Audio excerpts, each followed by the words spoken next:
पाठ 2 वर्ण विचार ऑर्थोग्राफी। हम भाषा बोलना और दूसरों की भाषा को सुनकर समझना सीखते हैं। बोली गई भाषा को लिखकर व्यक्त करने के लिए हमें लिपि चिन्हों की आवश्यकता होती है। आपने पढ़ा कि हम हिंदी भाषा देवनागरी लिपि में लिखते हैं। हम कह सकते हैं भाषा की उच्चारित ध्वनियों के लिखित रूप को वर्ण कहते हैं। वर्णों को जोड़कर ही हम शब्द बनाते हैं। वर्णों की निश्चित क्रमबद्ध स्थिति वर्णमाला होती है।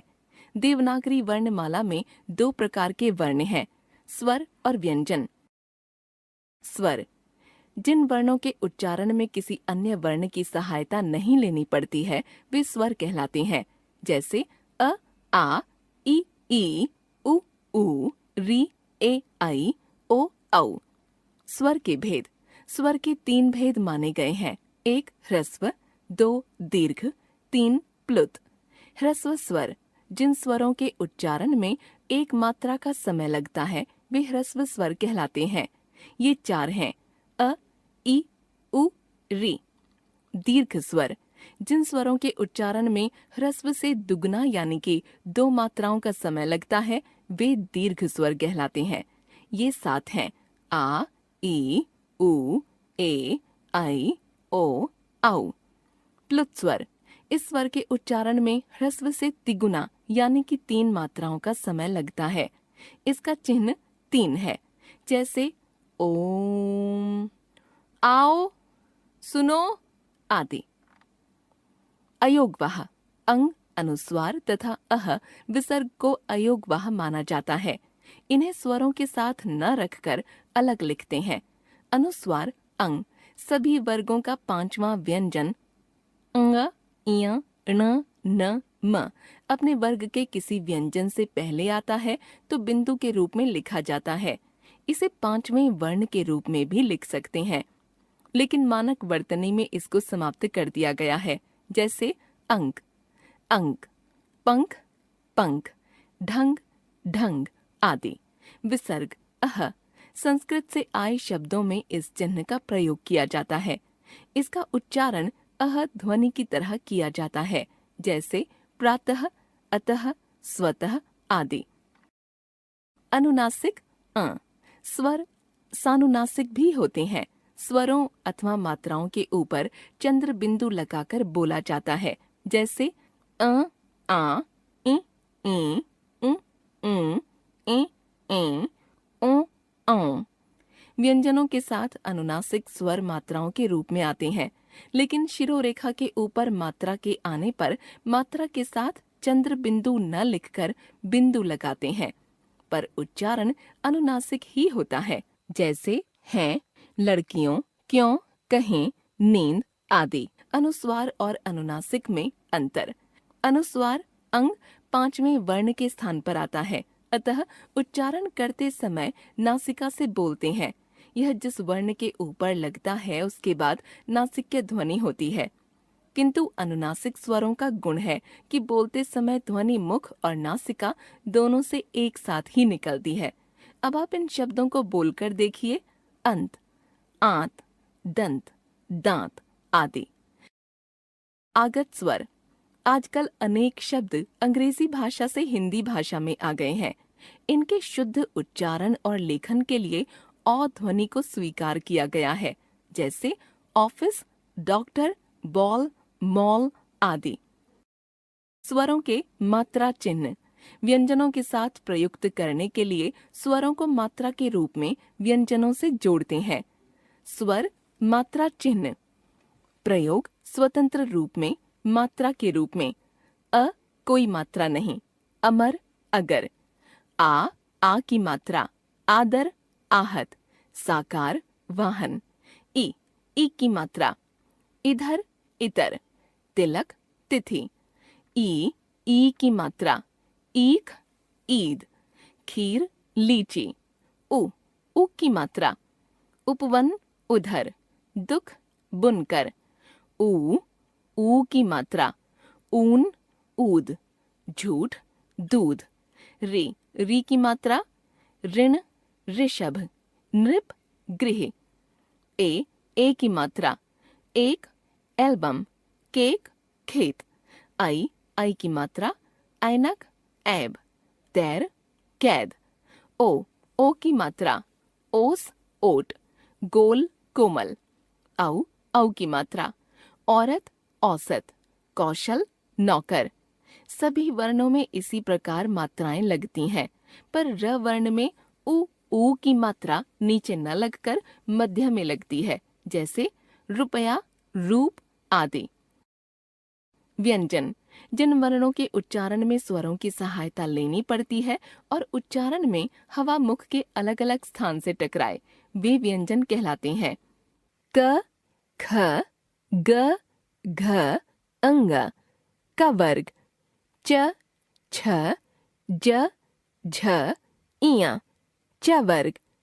ट, ठ, ड, ढ, ण, ड़, ढ, नव विकसित व्यंजन, ट वर्ग। त, थ, द, ध, न, त वर्ग। प, फ, ब, भ, म, प वर्ग। स्पर्श व्यंजन, य, र, ल, व। अंतःस्थ व्यंजन, श, श, स, ह। ऊष्म व्यंजन, क्ष, त्र, ज्ञ, श्र। संयुक्ताक्षर, ज, फ। आगत व्यंजन। व्यंजन के भेद। व्यंजन वर्णों को 3 भागों में बांटा गया है। स्पर्श व्यंजन, जिन व्यंजनों का उच्चारण कंठ, होंठ, जिह्वा आदि के स्पर्श द्वारा होता है, वे स्पर्श व्यंजन कहलाते हैं। क वर्ग, च वर्ग, ट वर्ग, त वर्ग, प वर्ग। कुल 25 व्यंजन इसके अंतर्गत आते हैं। अंतःस्थ व्यंजन, जिन व्यंजनों के उच्चारण में जीवा मुख के किसी भाग को पूरी तरह से स्पर्श नहीं करती, वे अंतःस्थ व्यंजन कहलाते हैं। य, र, ल, व। कुल 4 व्यंजन इसके अंतर्गत आते हैं। ऊष्म व्यंजन, जिन व्यंजनों के उच्चारण में मुख से ऊष्म गर्म वायु निकलती है, वे ऊष्म व्यंजन कहलाते हैं। श, श, स, ह। कुल 4 व्यंजन इसके अंतर्गत आते हैं। नव विकसित व्यंजन, ड़ तथा ढ, ये दोनों व्यंजन संस्कृत वर्णमाला में नहीं थे। ये हिंदी के नव विकसित व्यंजन हैं। इनका उच्चारण ड, ढ से भिन्न होता है। इनका उच्चारण जीवा को तालु की ओर मोड़ कर किया जाता है। ड़, ढ व्यंजन शब्द के आरंभ में प्रयुक्त नहीं होते। इनका प्रयोग शब्द के मध्य या अंत में होता है, जैसे सीढ़ी, चढ़कर, पढ़, पेड़, जड़, लड़का आदि। जबकि ड, ढ शब्द के आरंभ में भी आते हैं, जैसे डमरू, डोर, डर, ढोल, ढपली आदि। आगत व्यंजन, हिंदी में अरबी, फारसी और अंग्रेजी के शब्द आते रहते हैं। इनका शुद्ध उच्चारण हिंदी की ध्वनियों ज तथा फ से अलग होता है। इन व्यंजनों के शुद्ध लेखन तथा उच्चारण के लिए इनके नीचे बिंदु लगाया जाता है, जिसे नुक्ता कहते हैं, जैसे हफ्ता, फव्वारा, ब्लेजर, मजदूर आदि। संयुक्ताक्षर, हिंदी में कुछ स्वर रहित व्यंजन जब स्वर युक्त विभिन्न व्यंजन से मिलकर नए रूप में आ जाते हैं, ऐसे व्यंजनों को संयुक्ताक्षर कहा जाता है। क जमा श, क्ष, क्षमा। ज जमा इया, ज्ञ, ज्ञानी। त जमा र, त्र, पत्र। श जमा र, श्र, श्रम। संयुक्त व्यंजन, जब कोई स्वर रहित व्यंजन अन्य स्वर युक्त व्यंजन से जुड़ता है तो उसे संयुक्त व्यंजन कहते हैं। कुछ अन्य संयुक्त व्यंजन भिन्न व्यंजनों के मेल से बनते हैं। वर्ग में पहला व्यंजन दूसरे से तथा तीसरा व्यंजन चौथे से मिलता है, जैसे मक्खन, मच्छर आदि। अन्य व्यंजन भी संयुक्त हो सकते हैं, जैसे बस्ता, वक्ता, जन्म आदि। संयुक्त व्यंजन 3 प्रकार से बनाए जा सकते हैं। खड़ी पाई हटाकर, जिन व्यंजनों के अंत में खड़ी पाई है उसे हटाकर अगले व्यंजन से जोड़ते हैं, जैसे हस्त, प्यारा, चम्मच आदि। ये वर्ण हैं ख, ग, घ, च, ज, ण, त, थ, ध, न, प, ब, भ, म, य, ल, व, श, श, स। घुंडी हटाकर। क और फ व्यंजनों की घुंडी हटाकर उन्हें फिर अगले व्यंजन से जोड़ा जाता है, जैसे वाक्य, हफ्ता आदि। हल चिन्ह हटाकर। ङ, छ, ट, ठ, ड, ढ, द, ह। इन 8 वर्णों के नीचे हल चिन्ह लगाकर इन्हें अगले व्यंजन से जोड़ते हैं, जैसे वाग्मय, मिट्टी, हड्डी, विद्या, चिन्ह आदि। द्वित्व व्यंजन। कई बार व्यंजन अपने को ही दोहराते हैं, यानी पहले स्वर रहित व्यंजन के बाद वही स्वर युक्त व्यंजन आता है। इसे द्वित्व व्यंजन कहते हैं, जैसे मक्का, पक्का, कच्चा, 25 आदि। ध्यान दें, अगले ही वर्ग के पहले, तीसरे और 5वें व्यंजन द्वित्व होते हैं। र वर्ण। र वर्ण जब दूसरे व्यंजन के साथ जुड़ता है तो अगले और पिछले व्यंजन को ध्यान में रखकर ही अलग प्रकार से लिखा जाता है। जब र वर्ण स्वर रहित होता है तो इसे रेफ कहते हैं। उसे अगले वर्ण के ऊपर लगाया जाता है। जिस वर्ण के ऊपर रेफ लगाते हैं उससे पहले उसका उच्चारण करते हैं, जैसे कार्य, वर्षा आदि।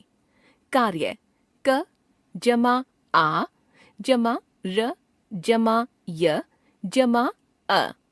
वर्षा, व जमा अ जमा र जमा श जमा आ। जब र से पहला व्यंजन स्वर रहित होता है लेकिन र स्वर युक्त होता है तो र उस व्यंजन के नीचे टेढ़ी रेखा के रूप में लगाया जाता है, जैसे प्रश्न, प्रकाश, प्रेरणा आदि।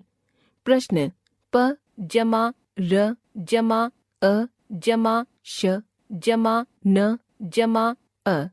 प्रकाश, प जमा र जमा अ जमा क जमा आ जमा श जमा अ। प्रेरणा, प जमा र जमा ए जमा र जमा अ जमा ण जमा आ। ट, ठ, ड, ढ में र व्यंजन जोड़ने के लिए आदि इनके नीचे हल चिन्ह के साथ पदेन लगाया जाता है तो रूप अंग्रेजी के उल्टे वी की भांति हो जाता है, जैसे ट्रेन, ड्रम, ट्रक, ड्रोन आदि। ट्रेन, ट जमा र जमा ए जमा न जमा अ। ड्रम, ड जमा र जमा अ जमा म जमा अ। ट्रक, ट जमा र जमा अ जमा क जमा अ।